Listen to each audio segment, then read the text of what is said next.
2025년 말 대한민국 거대한 정치적 위기를 넘긴 지 딱 1년이 흘렀습니다. 지금 우리는 어디에 서 있을까요? 오늘은 과거를 바로잡으려는 노력과 미래를 향한 야망 사이에서 지금 대한민국이 어떻게 균형을 잡아가고 있는지 그 현주소를 깊숙이 들여다보겠습니다. 자, 시작부터 아주 강력한 발언이죠. 이재명 대통령의 이 한마디. 이건 그냥 과거사에 대한 언급이 아닙니다. 앞으로 펼쳐질 모든 일들의 기조를 설정하는 아주 단호한 선언이라고 볼 수 있어요. 정확히 1년 전이었죠. 대한민국은 비상계엄이라는 정말 아찔한 상황에 놓였었는데요.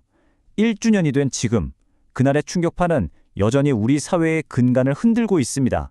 이건 그냥 과거사가 아니라 지금도 계속되고 있는 싸움이라는 거죠. 지금 보시는 이 모습이 바로 오늘 대한민국의 현실을 보여줍니다. 한쪽에선 민주주의의 승리를 기념하는 시민들의 촛불이 타오르고 있고요. 다른 한쪽에선 그날의 상처가 아물지 않은 채 정말 깊은 정치적 대립이 계속되고 있습니다. 아셔야 할 게 계엄령이 해제됐다고 해서 모든 게 끝난 게 아니었다는 겁니다. 오히려 그건 책임자들을 법의 심판대에 세우기 위한 훨씬 더 길고 험난한 싸움에 막이 오른 거였죠. 지금 상황을 제대로 이해하시려면 지난 1년 동안 어떤 일들이 있었는지 이 흐름을 아셔야 하거든요. 한번 간단히 정리해 볼까요? 모든 사건은 바로 이 흐름 위에서 벌어지고 있습니다. 바로 이 표가 현재 대한민국 갈등의 핵심을 압축해서 보여줍니다. 행정부와 여당은 정의 구현을 위해 말하자면 엑셀을 밟고 있는데 사법부는 계속 브레이크를 거는 모양새죠. 이 거대한 힘겨루기가 앞으로 국가의 방향을 결정할 가장 중요한 변수가 될 겁니다. 자, 이렇게 정치적으로는 정말 폭풍이 몰아치고 있는데 그럼에도 불구하고 국정은 계속되어야 하잖아요. 그렇다면 이재명 정부는 이 위기 넘어 대한민국의 미래를 위해 어떤 그림을 그리고 있을까요? 우선 경지부터 한번 보죠. 화면에 보이는 숫자 112. 이게 뭘 의미할까요? 바로 소비자 심리 지수인데요. 이게 무려 8년 만에 최고치라고 합니다. 이런 극심한 정치 혼란 속에서도 경제에 대한 사람들의 기대감은 오히려 커지고 있다는 아주 흥미로운 신호죠. 경제 회복을 넘어서 정부는 대한민국의 미래를 위해 크게 세 가지에 집중하고 있습니다. 미래 먹거리인 AI와 반도체, 그리고 꽉 막혔던 일본과의 외교관계 복원. 마지막으로 정말 심각한 문제죠. 국가의 존립을 위협하는 저출생 위기 극복. 이 세 가지가 핵심입니다. 이렇게 정치, 경제 과제들을 하나씩 풀어나가나 싶던 바로 그때 전혀 예상치 못한 곳에서 새로운 위기가 터집니다. 이번에는 정치권 얘기가 아니에요.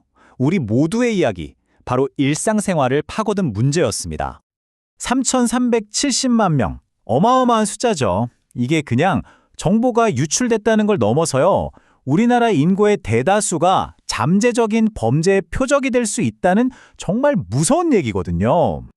근데 더 황당한 건 이게 무슨 대단한 해킹 기술로 뚫린 게 아니었다는 점입니다.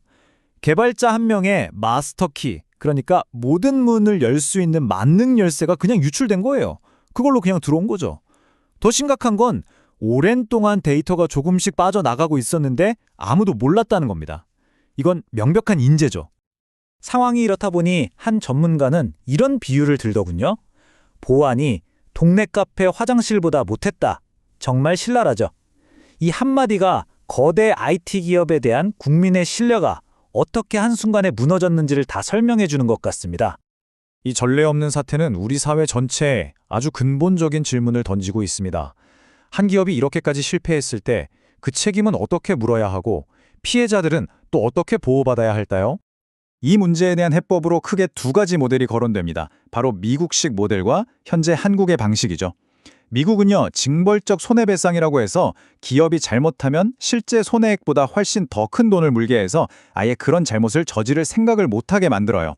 그런데 한국은 OECD 국가 중에 이런 포괄적인 집단소송 제도가 없는 딱 두 나라 중 하나입니다.